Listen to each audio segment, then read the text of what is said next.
রুদ্ধ সাহেব শুনছেন? উঠুন। এই রুদ্ধ, উঠুন এখন। পরপর কয়েকবার ডাকার পরেই চোখ মেলল রুদ্ধ। ঘণ্টাখানেক পর ডাকতে বললেও ডাকলো প্রায় ঘণ্টা দুই পর। লোকটা এমন গভীর ঘুমে মগ্ন ছিল যে তার ডাকতেই ইচ্ছে হয়নি। হয়তো এখনও ডাকতো না, কিন্তু ফোনটা অবিরত বেজে চলেছে, তাই আর না ডেকে উপায় ছিল না।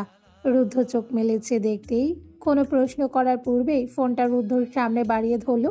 রুদ্ধ ফোনটা হাতে নিয়ে নাসিমের কল দেখে রিসিভ করে কানে তুলল। ঘুম জড়ানো কণ্ঠে বলল, হুম, বলো।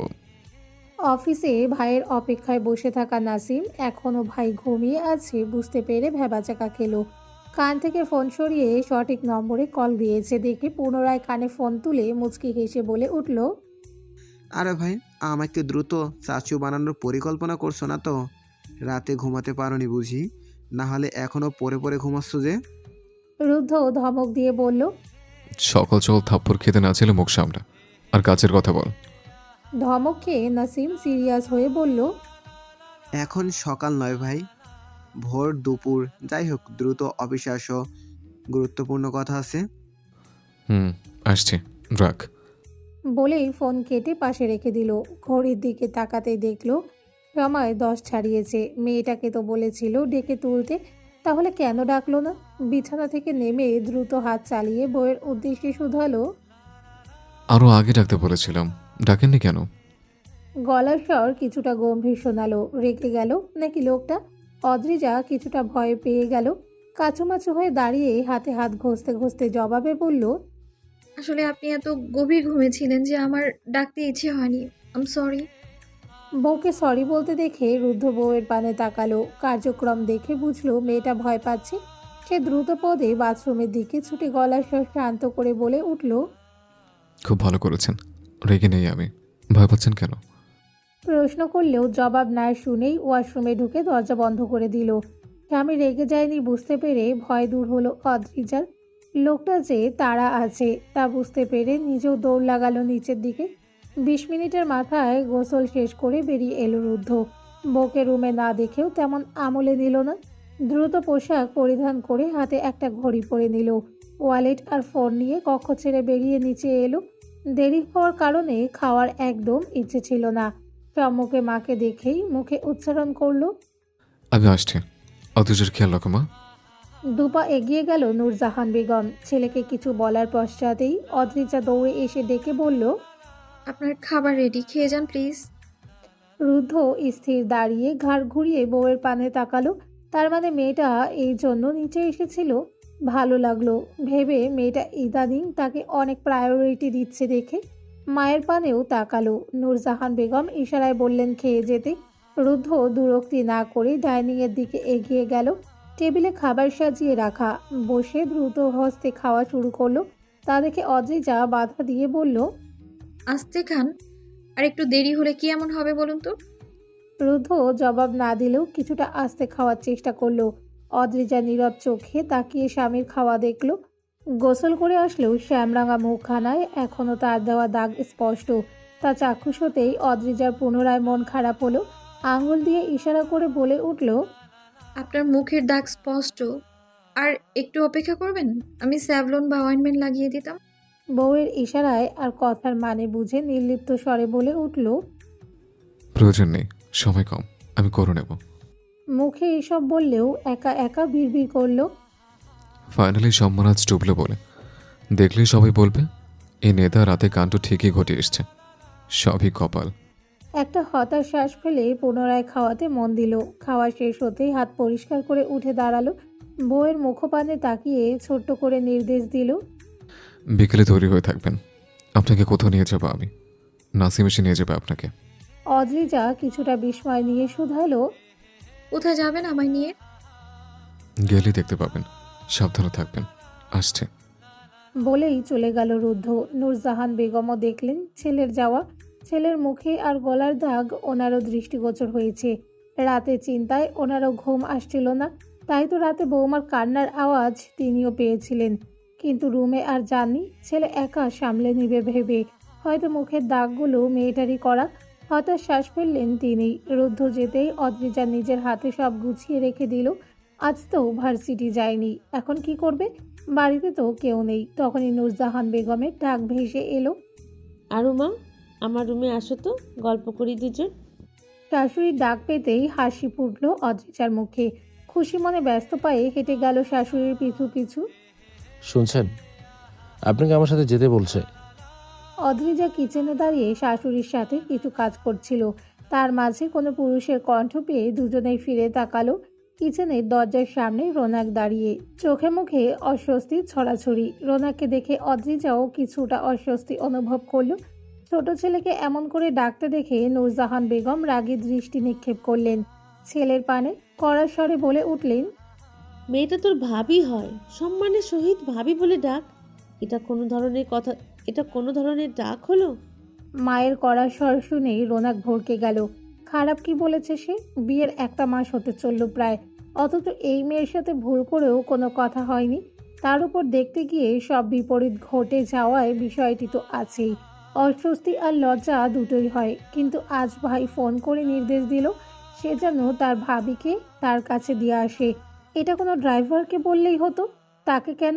প্রশ্ন করার পূর্বেই ভাই ফোন কেটে দিল। উপায় না পেয়ে অফিস থেকে সরাসরি বাড়ি এসেছে। কিচেনের সম্মুখে প্রায় মিনিট 2 দাঁড়িয়ে থাকার পর অস্বস্তি নিয়ে এতটুকুই বলতে সক্ষম হয়েছে। তাও তার মা বকছে। কি মুসিবত! রাগ হলো, কিন্তু সেটা ভাই নাকি মা নাকি নিজের ওপর হলো তা বুঝতেই ব্যর্থ রইল। গলা খাকারি দিয়ে পুনরায় বলল, ভাবি, ভাইয়া আপনাকে নিয়ে যেতে বলেছে, দ্রুত তৈরি হয়ে আসুন। এদিকে অদ্রিজা শুষ্ক ঢোক গিলল। লোকটা তো বলেছিল নাসিম ভাই আসবে নিতে, তাহলে ছোট ভাইকে কেন পাঠালো? সে একা কি করে যাবে এই ছেলের সাথে? ছেলেটারও নিশ্চয়ই খারাপ লাগছে তাকে সাথে নিতে। ভাবনার মাঝেই নূরজাহান বেগম তাকে উদ্দেশ্য করে বললেন, কি হলো আরু মা, দাঁড়িয়ে আছো কেন? দ্রুত যাও, তৈরি হয়ে আসো। শাশুড়ি মায়ের নির্দেশ পেতেই মাথা নেড়ে বেরিয়ে এলো কিচেন থেকে। রায়াও এখনো বাড়িতে ফেরেনি যে তাকে সাথে নিবে। ভাবতে ভাবতে রুমে এলো। একবার ভাবলো লোকটার কাছে ফোন দিয়ে বলবে, তার না গেলে হয় না, কিন্তু সাহস হলো না।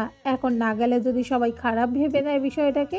তাই উপায় না পেয়ে তৈরি হয়ে এলো। সিঁড়ি থেকে তাকিয়ে দেখলো রোনাক সোফায় পায়ের ওপর পা তুলে বসে ফোন ঘাটাঘাটিতে ব্যস্ত। অদ্রিজা ধীর পায়ে নেমে এসে শব্দহীন দাঁড়ালো রোনাকের সামনে। মাথা নত করে ছোট করে বলে উঠল, আমি রেডি। রোনাক কোনো মতে একটু তাকিয়ে দেখেই উঠে বাইরের দিকে হাঁটা দিল। অদ্রিজাও শাশুড়িকে বিদায় জানিয়ে দেবরের পিছু ছুটল। গাড়ি পর্যন্ত আসতেই রোনাক নিজেই গাড়ির দরজাটা খুলে দিল। অদ্রিজা কিছু না বলেই গাড়িতে চড়ে বসলো। রোনাক দরজা আটকে দিয়ে ড্রাইভিং সিটে বসে গাড়ি ছুটালো ভাইয়ের অফিসের উদ্দেশ্যে। সম্পূর্ণ রাস্তায় না তো অদ্রিজা চোখ তুলে তাকিয়ে দেখল, আর না রোনাক কোনো কথা বলল। নীরবতার মাঝে গুলশানে ভাইয়ের অফিসের সম্মুখে এসে পৌঁছালো দুজন। রোনাক আগে নেমে পুনরায় গাড়ির দরজা খুলে দিল। অদ্রিজা নেমে কোনো মতে একবার চোখ তুলে তাকিয়ে দেখল স্বামীর অফিস কোথায় আর কেমন। তারপর আবার মাথা নমনীত করে নিল। রোনাক আগে আগে হেঁটে চলল। এখানকার গার্ড দলের লোকেরা রোনাককে আর তাদের স্যারের বউকে দেখে সবাই নতমস্তকে সালাম দিল। এত ছেলের মাঝে অদ্রিজার সালামের প্রতি উত্তর দেওয়ারও সাহস হলো না। পাঁচতলায় এসে রোনাক অফিসের সামনে স্থির দাঁড়িয়ে নক করতেই ভেতর থেকে শান্ত স্বরে জবাব এলো, ভেতর আয় ভাবিকে নিয়ে। সম্মতি পেয়ে রোনাক ভেতরে প্রবেশ করলো। পিছু পিছু অদ্রিজাও ঢুকলো। রোনাক তাকিয়ে দেখলো ভাই তার চেয়ারে শরীর এলিয়ে দিয়ে চোখ বুজে বসে আছে। বুঝলো কি করে সে এসেছে? তাছাড়া মনে হলো কাজ বেশি নেই, তাহলে নিজেই যেত বউকে আনতে। তাকে কাজ বাদ দিয়ে কেন আনতে বলল? মনে ভাবনা উদয় হতে মুখে তা প্রকাশ করে উঠল, কাজ যেহেতু নেই, তাহলে নিজে কেন গেলি না আনতে? আমাকে কাজের মাঝে কেন ডেকে আনলি? রুদ্ধ চোখ মেলে তাকালো না, সেভাবে বসে থেকেই বলল, ইচ্ছে হয়েছে তাই বলেছে। কাজ শেষ এখন, যা নিজের কাজ কর। রোনাকের রাগ হলো না, কিন্তু কিছুটা বিরক্ত নিয়ে বলে উঠল, এসেছি, অন্তত বসতে তো বলতে পারতি। আর শোন, এরপর থেকে আমাকে কাজের মাঝে ডেকে আনবি না। অফিসে তো গিয়ে দেখিস না কত কাজ, সব তো আমাকেই করতে হয় গাধার মতো। রুদ্ধ এবার চোখ মেলে তীক্ষ্ণ দৃষ্টিতে তাকালো। এক ভ্রু নাচিয়ে বলে উঠল, আচ্ছা, এত কাজ থাকলে রোজ বিকেলে কোথাও কোথাও হয়ে যাস তুই? তখন কাজ থাকে না তোর? রোনাক হতাশ। তার বাপ আর ভাই দুটোই কেন তার ওপর নজরদারি করবে?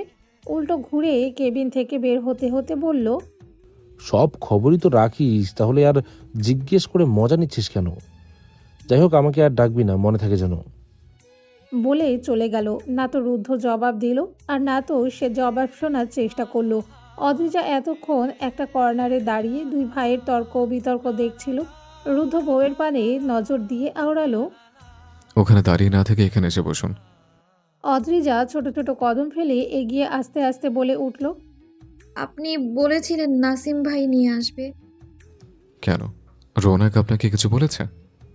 অদ্রিজা না বসে তড়ি ঘড়ি মাথা ঝাঁকাতে ঝাঁকাতে না বলল। রুদ্ধর হাসি পেল বউকে এভাবে না বলতে দেখে। হাসি চেপে মুখে বলল, নাসিম একটা জরুরি কাজে গেছে। আপনি খেয়েছিলেন দুপুরে? অদ্রিজা এবার হ্যাঁ বোধক মাথা নেড়ে বলল। হ্যাঁ, আপনি খেয়েছিলেন? রুদ্ধ এবার নিজের চেয়ার ছেড়ে উঠে দাঁড়ালো। বউয়ের দিকে এগিয়ে আস্তে আস্তে বলে উঠল, এসেই বউয়ের একটা হাত নিজের হাতের আঁচলায় নিয়ে হাঁটা শুরু করলো। অদ্রিজা মুখে কিছু উচ্চারণেরও সময় পেল না। স্বামীর সাথে পায়ে পা মিলিয়ে চলল। অফিসের সবাই দেখলো তাদের নেতা মশাই কিভাবে নিজের বউকে আগলে নিয়ে পথ চলছে।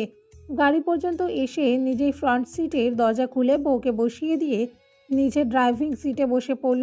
অদ্রিজা কিছুটা অবাক হয়ে শুধু ভাবতে লাগলো, এই ভাই দুজন কি তার সাথে এত জেন্টাল, নাকি বাকিদের সাথেও?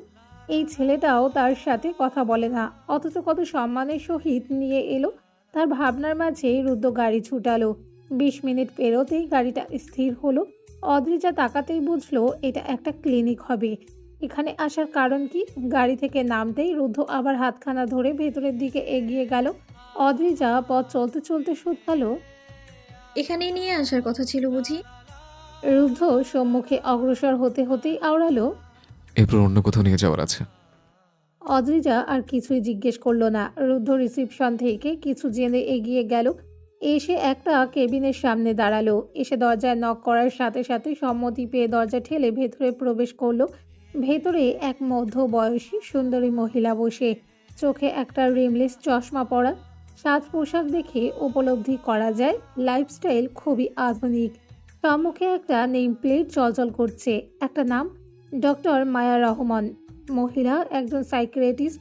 রুদ্ধকে দেখে মিষ্টি হেসে বললেন, রুদ্ধ যে, বসো বসো, তোমারই অপেক্ষায় ছিলাম। রুদ্ধ সালাম দিয়ে বসে পড়ল। পাশে অদ্রিজাকে বসালো। রুদ্ধ মিসেস মায়াকে ইশারায় কিছু দেখাতেই তিনি অদ্রিজার পানে তাকিয়ে মিষ্টি হেসে বললেন, মিসেস কাদের, রাইট? কেমন আছো তুমি? সরি, বয়সও ছোট, তাই তুমি করেই বললাম কিন্তু।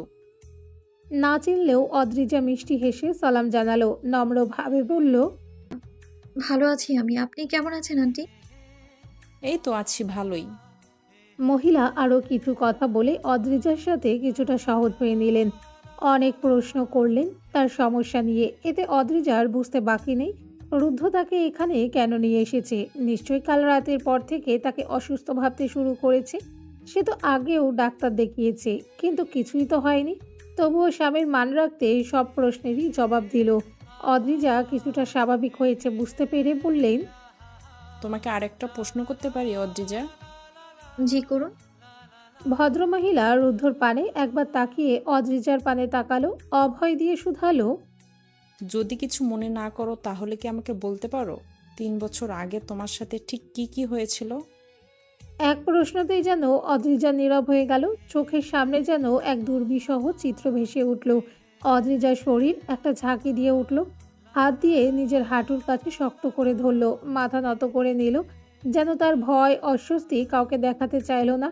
দুজন খুব ভালো করেই বুঝলো অদ্রিজা এই বিষয়ে কথাই বলতে চায় না। রুদ্ধ পুনরায় ইশারায় ডাক্তারকে চুপ থাকতে বলে অদ্রিজাকে নিয়ে বাইরে বেরিয়ে এলো। সামনে একটা বসার বেঞ্চ রাখা, সেখানে গিয়ে বউকে বসিয়ে দিল। একটা মাঝবয়সী কমান্ডার ছাড়া আশেপাশে কাউকেই দেখলো না।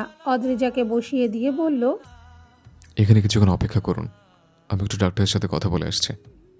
তাকে এখানে রেখে কি কথা বলবে ডাক্তারের সাথে? তবুও প্রশ্ন করার ইচ্ছে হলো না। মাথা নেড়ে শুধু নীরব সম্মতি জানালো। রুদ্ধ সেই কমান্ডারকে তার বউকে দেখে রাখতে বলে পুনরায় কেবিনে ঢোকে। ডক্টর মায়া রহমানের সামনে বসে পড়ল। চিন্তিত স্বরে শুধালো। কি বুঝলেন ডাক্তার? মায়া রহমান জোরে একটা শ্বাস ফেলে বলতে শুরু করলেন। আপনার থেকে যা শুনেছি আর এখন শুনে যা বুঝলাম তাতে মিসেস কেদার একটা মেন্টাল ট্রমার মধ্যে আছে। আর মনে হয় না ওষুধ দিয়ে এর কোনো সমাধান হবে। মেয়েটা জন্মগতভাবে দুর্বল, তারপর এই বয়সে সাধারণ কেউ তেমন কিছু স্মরণে রাখতে পারে না। কিন্তু মিসেস কেদারের মস্তিষ্কে ওই দৃশ্য এমনভাবে গেঁথে গেছে যে তা আর ভুলতে পারেনি। ভয় মেয়েটাকে এমনভাবে আঁকড়ে ধরেছে যে অন্ধকারে মেয়েটার হ্যালুসিনেশন হয়, নিজের মাকে ভয়ঙ্কর রূপে দেখতে পায়, যা সত্যি নয়। এরপর আবার ধর্ষণের মতো ঘটনা মেয়েটাকে পুরোপুরি নিস্তেজ করে ফেলেছে। মনে হয় ধর্ষণকারী একের অধিক ছিল, যারা অমানবিক অত্যাচার করেছিল তার উপর। তাই যখন টিভিতে তেমন এক নিউজ দেখল, তখন সে পুরনো স্মৃতি মনে পড়াতে আতঙ্কিত হয়ে পড়েছিল। হয়তো স্বপ্নেও এসব যখন দেখে তখন আর নিজের সত্তায় থাকে না। পুরুষ মানুষ দেখলে তখন সবাইকে সেই ধর্ষণকারী মনে হয়। দীর্ঘ বক্তব্য শেষ করে থামলেন মিসেস রহমান। রুদ্ধর এর অনেকটাই জানা বা বুঝতে সক্ষম ছিল, এখন আরও পরিষ্কার হলো। অস্থির স্বরে শুধালো। মেয়েটাকে সুস্থ হবে না মিসেস রহমান? ডাক্তার এবার মিষ্টি হাসলেন, হাস্য বদনেই বলে উঠলেন। আজকাল তো ভয়ঙ্কর রোগেরও চিকিৎসা হয়, সেখানে তোমাদের চেষ্টায় সেও সুস্থ হয়ে যেতে পারে। আপাতত আমি কিছু ওষুধ লিখে দিচ্ছি, কিন্তু তার থেকে তোমার সাহায্য বেশি দরকার তার। এবার রুদ্ধ মুচকি হেসে বলল। আমি তার সাথে প্রত্যেকটা মুহূর্ত আছে, আমি আমার সর্বোচ্চ চেষ্টা করব। তাকে সবার সাথে মিশতে সাহায্য করো। ভয় পায় বা পুরনো স্মৃতি মনে পড়ে এমন জিনিস থেকে দূরে রাখো। তবে এমন কিছু করো যাতে ভয়টা দূর হয়। যেদিন মেয়েটা ভয়কে জয় করতে পারবে সেদিন এমনিতেই ঠিক হয়ে যাবে। আর একটা কথা, কখনো তাকে ফোর্সফুলি স্পর্শ করার চেষ্টা করবে না, খারাপ ইফেক্ট পড়তে পারে এতে। চেষ্টা করবে যাতে অন্ধকারে নিজেকে মানিয়ে নিতে পারে। আই থিঙ্ক তাহলে আর নিজের মাকে নিয়ে হ্যালুসিনেশন হবে না মেয়েটার। বুঝেছো? রুদ্ধ উঠে দাঁড়ালো, কৃতজ্ঞতা স্বরূপ আওড়ালো। বুঝেছি, ধন্যবাদ মিসেস রহমান, এখন আসছে। আচ্ছা, মেয়েটার খেয়াল রেখো, আমাকে আপডেট করতে থাকবে, আর যা যা বললাম মাথায় রাখবে। রুদ্ধ মাথা নেড়ে সম্মতি জানিয়ে প্রেসক্রিপশনটা ভাঁজ করে নিজের পাঞ্জাবির পকেটে রেখে দিল। তারপর কেবিন থেকে বেরিয়ে এলো। মেয়েটা সেখানেই নিশ্চুপে বসে আছে, নিচের দিকে তাকিয়ে। রুদ্ধ ধীর পায়ে এগিয়ে গিয়ে দাঁড়ালো মেয়েটার সামনে, কণ্ঠ খাদে নামিয়ে ডেকে উঠল। অদ্রিজা। ডাক কর্ণগোচর হতেই অদ্রিজা চোখ তুলে তাকালো। স্বামীকে সামনে দেখে আলতো হাসি উপহার দিল। রুদ্ধও কিঞ্চিত হেসে নিজের একটা হাত বাড়িয়ে দিল। অদ্রিজা যেন এতেই সব বুঝে গেল। নিজের একটা হাত স্বামীর বাড়িয়ে রাখা হাতের মাঝে দিয়ে উঠে দাঁড়ালো। পায়ে পা মিলিয়ে পুনরায় পথ চলতে শুরু করলো। সূর্যের ডুবি ডুবি ভাব, কদিন আর বৃষ্টির দেখা মেলেনি। দিনে খাকা রোদ্দুর, প্রকৃতি তেতে ওঠে। এখন তার আজ কমে এসেছে। গাড়ির কাজগুলো বাইরে তাকালে দেখা যায় বাহারি রকমে মানুষের বাহারি রকম কার্যক্রম। কেউ কেউ ঘুরতে বেরিয়েছে, কেউ কলেজ ভার্সিটি শেষ করে বাসায় ফিরছে। পথচারীরা দ্রুত হেঁটে গন্তব্যে পৌঁছানোর চেষ্টা চালাচ্ছে। বরাবর মানুষের এমন ব্যস্ততা দেখেই ভালো লাগে অদ্রিজার। আজও গাড়ির কাজ গলিয়ে এসব দেখায় ব্যস্ত সে। গন্তব্যে পৌঁছাতে গাড়ি স্থির হলো। গাড়ি থেকে নেমে সম্মুখে তাকালো। সামনে ছোট্ট একটা সবুজ মাঠ, আর মাঠের শেষ প্রান্তে একটা ইট বালির তৈরি বাড়ি। তবে বাড়িটা দোতলা বিশিষ্ট নয়, ইউ সিস্টেম প্রকৃতির। পূর্ব পশ্চিম আর উত্তর দিকে জুড়ে একতলা বিশিষ্ট, উপরে টিনশেড হলেও দেখতে অনেক পরিপাটি মনে হলো। পরন্ত বিকেল, তাই মাঠে কতগুলো বাচ্চাকে খেলতে দেখা গেল। রাতে ছড়িয়ে ছিটিয়ে আছে কয়েকটা মেয়ে। অদ্রিজা জায়গাটা চিনল না, আর না তো এখানে তাকে নিয়ে আসার কারণ বুঝতে পারল। পাশে তাকাতেই দেখলো রুদ্ধ দাঁড়িয়ে, কিন্তু এবার তার হাত ধরে এগিয়ে নিয়ে যাওয়ার উপায় নেই, কারণ লোকটার হাতে অনেকগুলো জিনিস যা আসার পথে কিনে এনেছে। অদ্রিজাকে সঙ্গে আসতে বলে ছোট্ট লোহার তৈরি গেট পেরিয়ে ভেতরে প্রবেশ করলো রুদ্ধ। অদ্রিজা আশপাশটা ভালো করে দেখতে দেখতে পিছু গেল। ভেতরে কারোর প্রবেশের শব্দে বাচ্চা সহ সকলেই তাকিয়ে পড়ল। রুদ্ধকে দেখতে পেয়ে বাচ্চাগুলো হৈ হৈ করতে করতে রুদ্ধর দিকে দৌড়ে এলো। বাচ্চাগুলো আসতেই রুদ্ধ জিনিসগুলো নিচে রেখে দিয়ে এক হাঁটু গেড়ে বসে পড়ল। হাসি মুখে শুধালো। বাচ্চারা সবাই কেমন আছেন? প্রায় 15 থেকে 20টার মতো বাচ্চা হবে, কেউ স্বাভাবিক কিংবা কেউ অস্বাভাবিক, তবে সবাই একত্রে বলে উঠল, হ্যালো ভাইয়া, তুমি কেমন আছো? কতদিন পর এলে তুমি। আপনাদের কাছে আসতে পেরে ভীষণ ভালো আছি। আমার সাথে কে এসছে দেখুন। বলে পিছু ঘুরে বউয়ের পানে তাকালো, যে কিনা তার পাশে অবাক হয়েই দাঁড়িয়ে আছে। সাথে বাচ্চাগুলো তাকালো। রুদ্ধ পুনরায় বাচ্চাদের পানে তাকিয়ে বলল, এই হচ্ছে আপনাদের ভাবি আম্মা। সালাম দিন সবাই। বাচ্চাগুলো সমস্বরে বলে উঠল। আসসালামু আলাইকুম ভাবিমা। অদ্রিজার চোখে মুখে বিস্ময় খেলা করলো। এখানে কয়েকটা বাচ্চা ব্যতীত অনেক বাচ্চাদের দেখেই প্রতিবন্ধী মনে হলো। কারো চোখ নেই তো কারো পা ঠিক নেই, তবে এদের শিক্ষা দেখে অদ্রিজার ভালো লাগায় মন ছেয়ে গেল। নিজেও মুখে হাসি ফুটিয়ে জবাবে বলল, ওয়ালাইকুম আসসালাম। কেমন আছেন আপনারা সবাই? ভালো আপনি? ভালো। রুদ্ধ এবার নিজের সাথে নিয়ে আসা চকলেট থেকে সবাইকে এক একটা দিয়ে বলল খেলতে যেতে। বাচ্চাগুলো চকলেট নিয়ে হাসি মুখে চলে গেল। রুদ্ধ উঠে দাঁড়ালো। অদ্রিজা কিছুটা এগিয়ে শুধালো, এরা সবাই? এটা একটা শেল্টার হোম, বাবার নিজের তাগিদে তৈরি করা, যার দেখভাল আমাকেই করতে হয়।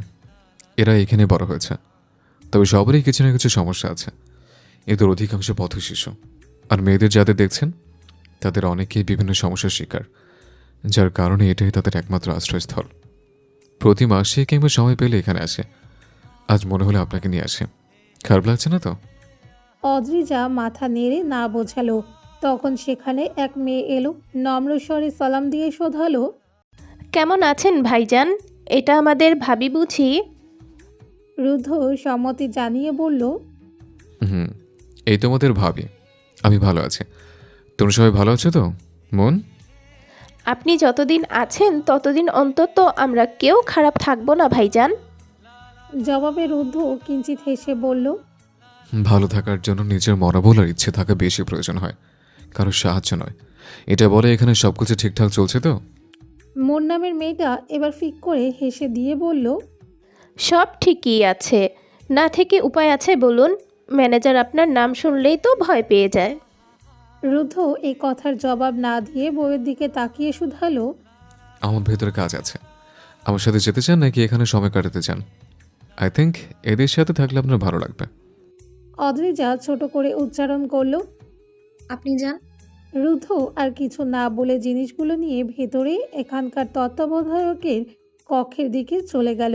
মন মেয়েটা অদ্রিজার উদ্দেশ্যে বলল, আসো সবার সাথে পরিচয় করিয়ে দিই। হয়তো ছোট হবা, তুমি বললে সমস্যা নেই তো? অদ্রিজা মেয়েটাকে ভালো করে দেখল। গায়ের রংটা উজ্জ্বল শ্যামলা, দেখতে খারাপ না। উচ্চতা তার মতোই প্রায়, বয়সটাও তার মতোই হবে মনে হলো, আবার বড়ও হতে পারে। দেখে মুখে উচ্চারণ করলো, তুমি করেই বলেন আপু, সমস্যা নেই। মন বোধহয় খুশি হলো, এগিয়ে গেল সম্মুখে। সাথে এগিয়ে গেল অদ্রিজা। সেখানে থাকা আরও কিছু মেয়েদের সাথে পরিচয় করিয়ে দিল। তারপর মাঠের কর্নারে বাঁশের তৈরি একটা বেঞ্চে গিয়ে বসলো। অদ্রিজা নিজের উৎকণ্ঠা চেপে রাখতে না পেরে জিজ্ঞেস করে উঠল, আচ্ছা আপু, আপনাদের কি এমন সমস্যা যার কারণে এখানেই থাকেন? আর এই বাচ্চাগুলোর কারো পরিবার নেই? মনে ঠোঁটের কোণে তাচ্ছিলের হাসি ফুটে উঠল। বাচ্চাদের পানে তাকিয়ে থেকে বলল, শুনতে চাও এদের কাহিনী? বলে অদ্রিজার পানে তাকালো। অদ্রিজা মাথা নেড়ে হ্যাঁ বুঝালো। মন বাচ্চাদের মধ্যে একটা বাচ্চা মেয়েকে দেখিয়ে বলল, ওই বাচ্চাটাকে দেখছো? ওর মাও এখানে থাকে, আপাতত কাজে গিয়েছে। খুব বেশি দিন হয়নি এখানে এসেছে। কেন এসেছে জানো? কারণ ও মেয়ে, তার ওপর বাক প্রতিবন্ধী। তাই ওর বাপ আরেকটা বিয়ে করে ওর মাকে উষ্টা মেরে বাড়ি থেকে বের করে দিয়েছে। অসহায় মেয়েটার ওই ছোট্ট বাচ্চাটাকে নিয়ে না তো কোথাও যাওয়ার ছিল, আর না তো কোনো কাজ ছিল যাতে দুটো অন্ন পেটে দিতে পারে। কিন্তু ভাগ্যক্রমে ভাইজানের দেখা পেয়েছিল, আর সেখান থেকে এখানেই আছে। একটা কাজও দিয়েছে তাকে ভাইজান। হয়তো ভালো কিছু করতে পারলে সেদিন বাচ্চাটাকে নিয়ে চলে যাবে। আর যত বাচ্চা দেখছো এরা অনাথ বা পথশিশু। হয়তো পরিবার জন্মের পর ফেলে রেখেছিল কোনো আস্থা করে। এদের মধ্যে অনেকে আবার রোগে আক্রান্ত। ভাইয়া বলেছে এক এক করে সবার চিকিৎসা করাবে, পড়াশোনাও শেখায়। আর এই মেয়েগুলোর তো পরিবার থেকেও নেই। সবার আলাদা আলাদা কাহিনী। কেউ হয়তো রেপড হয়েছে, কেউ কাজ করার উপযোগী নয় মানে অচল বলে বাড়ি থেকে বের করে দিয়েছে। সবার কপালে তো আর আগলে রাখার মতো মা বাপ জোটে না। মেয়েটার কণ্ঠ শক্ত, কিন্তু চোখ দুটো সিক্ত। অদ্রিজারও বুক ভার হয়ে এলো। পৃথিবীতে এত মানুষের, এত কাহিনী, এত অপূর্ণতা কেন? কেন এত কষ্ট? কেন সবার শান্তিতে একটা জায়গার কিংবা এক মুঠো অন্ন মুখে দেওয়ার মতো সৌভাগ্য হয় না? এই কেন এর জবাব পাওয়া কখনোই সম্ভব নয়। অদ্রিজা এবার কৌতূহল হয়ে শুধালো, আর আপনি, আপনার পরিবারে কেউ নেই? মেয়েটা এবার দূর আকাশে নজর দিল, স্বাভাবিক স্বরে বলে উঠল, সবার চোখে পড়ার মতো সুন্দরী নই, কিন্তু কটা শকুনের নজরে ঠিকই পড়েছিলাম। একদিন তারা আমার সব কেড়ে নিল। সমাজের চোখে আমি দোষী হলাম। আইনের হাত থেকে বেঁচে গেল শয়তানগুলো। আমার আরও দুটো বোন আছে। সমাজের এত কটু কথা আমার বাবা মার সহ্য হয়নি। আমার জন্য বোনদের নাকি বিয়ে দিতে সমস্যা হবে। আমার কথা তো বাদই, জন্ম দিলেও আমার জন্য তাদের এত কিছু সহ্য করা সম্ভব নয়। তাদের মতে আমি মুখ পুড়িয়ে এসেছি। একদিন বলল, গলায় দড়ি দিয়ে মরে যেতে পারিস না, তাদের যেন মুক্তি দেই। তাই তাদের মুক্তি দিতে বাড়ি ছেড়ে চলে এসেছিলাম। দুটো রাত পথেই কাটিয়ে দিয়েছিলাম। তখন আর সম্মান হারানোর ভয় ছিল না। একদিন এখানকার ম্যানেজারের সাথে দেখা হলো। পরে তিনিই আমাকে এখানে নিয়ে এসেছেন। অদ্রিজার চোখের বাঁধ ভাঙল, মনের চোখের কার্নিশেও পানি, তবে তা ঝরতে দিল না। অদ্রিজার পানে তাকিয়ে শব্দ করে হেসে বলল, কি আজব দেখেছো, আমার কথা শুনে তোমার কান্না পেল, অথচ যারা জন্ম দিল তাদের একবারের জন্য আমার কষ্টটা উপলব্ধি হলো না। তাদের অন্য দুই মেয়ের মতো আমিও তো তাদেরই সন্তান ছিলাম, তাই না? তাহলে কেন এত বৈষম্য, শুধুমাত্র আমি ধর্ষিতা বলে? এই কথার জবাব অদ্রিজার পক্ষে দেওয়া সম্ভব নয়। অদ্রিজার মনে হলো তারা দুজন একই পথের পথিক, শুধু পার্থক্য একটাই, তাকে আগলে রাখার মতো আব্বু ছিল, কিন্তু এই মেয়েটার কেউ নেই, তার থেকেও বড় অসহায়। অদ্রিজা ধরা স্বরে ফের শুধালো, আচ্ছা আপু, যখন আপনার মা বাবা আপনাকে মরে যেতে বললো, তখন সত্যি মরে যেতে চেয়েছিলেন? কখনো ঘৃণা হয়নি নিজের প্রতি? মন চোখের কার্নিশে জমাকৃত পানিটুকু আঙুলের সাহায্যে মুছে নিল।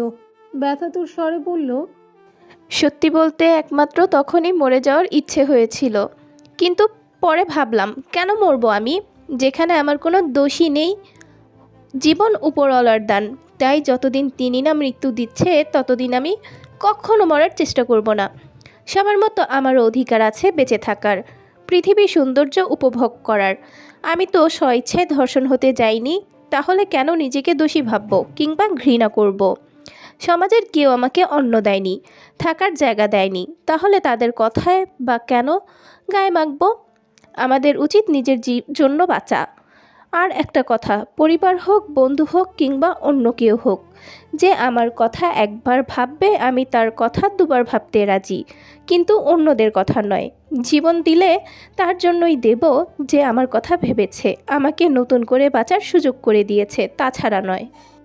অদ্রিজা অবাক হয়ে শুনল, দেখলো মেয়েটাকে, কতই বা বড় হবে মেয়েটা, কিন্তু তার মনোবল কত শক্ত, ভাবনা কত সচ্ছল, কত শক্ত মেয়েটা। সে এই মেয়েটার মতো একদম সাহসী নয়। কেন নয়? তারও কি উচিত নয় এমন সাহসী হওয়ার? আগে আব্বু আর এখন স্বামী, এনাদের জন্যই কি সুন্দরভাবে বাঁচা প্রয়োজন নেই? যখন তার কাছে এত এত আছে, তখন সে সাহসী কেন হতে পারে না? সে কেন এত দুর্বল? জবাব পেল না কোনো, শুধু নিষ্পলক তাকিয়ে রইল মনের দিকে। অদ্রিজাকে এমন করে তাকাতে দেখে মিষ্টি হেসে বলল, এমন করে দেখছো কেন? আর সামান্য এইসব শুনেই এত কাঁদছো কেন? আমার তো কান্না পায় ওই বাচ্চাগুলোকে দেখে, যাদের এখন হাসি আনন্দে মা বাবার সাথে সময় কাটানো প্রয়োজন। তারা এই বয়সে নিজেদের সাথে সংগ্রাম করে দিন পার করছে। সব মা বাবা নিঃস্বার্থভাবে সন্তানদের কেন ভালোবাসে না? যেখানে এক মা তার সন্তানের মুখে দুটো খাবার তুলে দেওয়ার জন্য এত কষ্ট করে, সেখানে অন্য আরেক মা সন্তান জন্ম দিয়েই কোনো আস্থা করে ফেলে যায়। কেন করে এমন? অদ্রিজা জবাব দিল না, হাতের পিঠে চোখের পানি মুছে নিল। মন উঠে দাঁড়িয়ে বলল, জানি জবাব নেই, তাই চলো বাচ্চাদের সাথে খেলি, ভালো লাগবে। অদ্রিজা উঠে দাঁড়িয়ে মনের সাথে বাচ্চাদের দিকে এগিয়ে গেল। যেতে যেতে প্রশ্ন করলো, আপনি কি করেন আপু? অন্যত্র নিজের ঘর বসানোর ইচ্ছে হয় না আপনার? না, কারণ এই জায়গা আর এখানের বাচ্চাদের প্রতি মায়া জন্মে গেছে। গ্রাজুয়েশন শেষ করেছি কোনো মতে। এখানের বাচ্চাদের পড়াই বিনিময়ে ভাইজান স্যালারি দেয়। তাই ঠিক করেছি এই কাজই করব। এখান থেকে যেতেই হবে এমন কোনো বাধ্যবাধকতা নেই। এখানকার প্রায় মেয়েরা বিভিন্ন কাজ করে উপার্জন করে খায়। ভাইজানের ইচ্ছে এই শেল্টারটা আরও বড় করবে আর একটা প্রাইমারি স্কুল তৈরি করবে, যাতে এখানকার বাচ্চাসহ আরও অনাথ বাচ্চারা সেখানে ফ্রিতে পড়তে পারে। স্কুল হলে মনে করবা আমি সেই স্কুলের হেডমিস্ট্রেস। কথা শেষ করেই উচ্চ আওয়াজে হেসে ফেলল। এই হাসি দেখলে কেউ হয়তো কল্পনাও করবে না যে এই মেয়ে কতটা কষ্ট বুকে চেপে দিন পাত করছে। হাসি দেখে অদ্রিজাও হাসলো। বুঝলো মেয়েটা তার থেকে বড়ই। অদ্রিজা এখানে এসে আজ যেন স্বামীকেও নতুন করে জানতে পারলো। লোকটা সম্পর্কে তো তেমন কিছুই জানে না। কেউ একজন বলেছিল তার খুব ভাগ্য ভালো যে এমন বর পেয়েছে। আজ মনে হলো সে ঠিকই বলেছিল। যে মানুষ এতগুলো মানুষের ভরসার স্থল হয় সে কি করে খারাপ হয়? আর এমন স্বামী যে পায় সে নিঃসন্দেহে ভাগ্যবতী। কথাটা ভাবতেই অধরকনের হাসি চওড়া হলো। বাচ্চাদের সাথে এসে তাদের সাথে ফুটবল খেলায় মত্ত হলো। মন আর অদ্রিজাকে দেখে সেখানে উপস্থিত আরও মেয়েরা এসে খেলায় যুক্ত হলো। এদের সাথে খেলতে পেরে অদ্রিজার হাসি যেন এক মুহূর্তের জন্য বিলীন হলো না। কিছু সময়ের জন্য জীবনের সমস্ত ভয়, অস্বস্তি, ঘৃণা, অশান্তি সব যেন দূরে পালালো। নিজেও একটা বাচ্চা হলো। রুদ্ধ ভেতর থেকে প্রয়োজনীয় কথা বলে ম্যানেজারের সাথেই বাইরে এলো, কিন্তু যখনই বউয়ের দিকে দৃষ্টি পড়ল তখনই পদযুগল স্থির হয়ে গেল। নয়ন যুগল যেন স্তব্ধ হয়ে গেল। বুকের হৃদস্পন্দন বেড়ে গেল বহুগুণ। বিয়ের এতদিন হলো কিন্তু কখনো এমন চিত্র সে দেখেনি। মেয়েটাকে হাসতে দেখেছে কিন্তু এমন প্রাণখোলা হাসিতে দেখেনি। স্নিগ্ধ বিকেলে বউয়ের এমন হাসি মাখা মুখ দেখতে পেয়ে সবচেয়ে সুন্দর সময় মনে হলো এটাকে। খুব করে চাইলেও মেয়েটার মুখে প্রতিদিন প্রতিটা ক্ষণ এমন হাসি লেপ্টে থাকুক। যেতে হবে ভেবে বউয়ের দিকে এগিয়ে গেল। কিছুটা নিকটে এসে ডেকে উঠল, অদ্রজা, এদিকে আসুন। অদ্রিজা ডাক ঠিক শুনল, তবে এগিয়ে গেল না।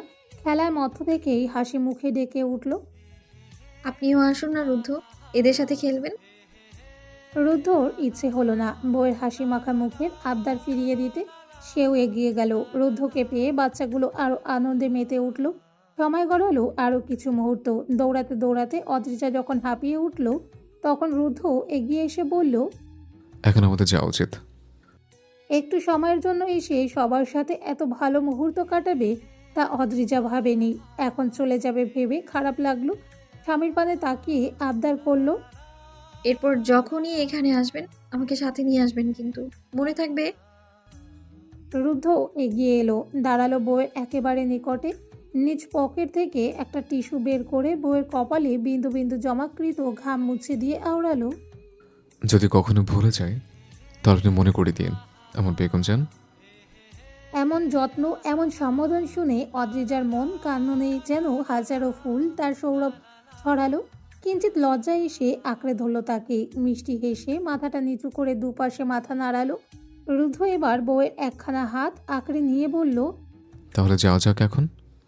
অদ্রিজা এবারেও মাথা নেড়ে নীরব সম্মতি দিল। রুদ্ধ বাচ্চাদের থেকে বিদায় নিল। বাচ্চাগুলো মুখে হাসি ফুটিয়ে বিদায় জানালো। অদ্রিজা হাঁটতে হাঁটতেই আর একবার পিছু ফিরে মনের দিকে তাকালো। অন্যান্য মেয়েসহ বাচ্চাদের দেখলো। হাত নেড়ে সবাইকে বিদায় জানালো। সম্মুখে তাকিয়ে স্বামীকে ডেকে উঠল, রুদ্ধ সাহেব।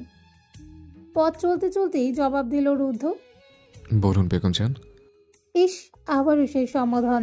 আর সে এই সামান্যতেই লজ্জা কেন পাচ্ছে? লজ্জাকে পাশে রেখে খুশি মনে বলল, ধন্যবাদ আপনাকে আমাকে এমন একটা বিকেল উপহার দেওয়ার জন্য, এই বাচ্চাগুলোর সাথে পরিচয় করানোর জন্য। রুদ্ধ পাশ ফিরে একান্ত নারীর মুখখানা দর্শন করে শুধালো, আপনি খুশি? খুব খুশি। রুদ্ধ আর কোনো প্রশ্ন করলো না, অদ্রিজাও করলো না।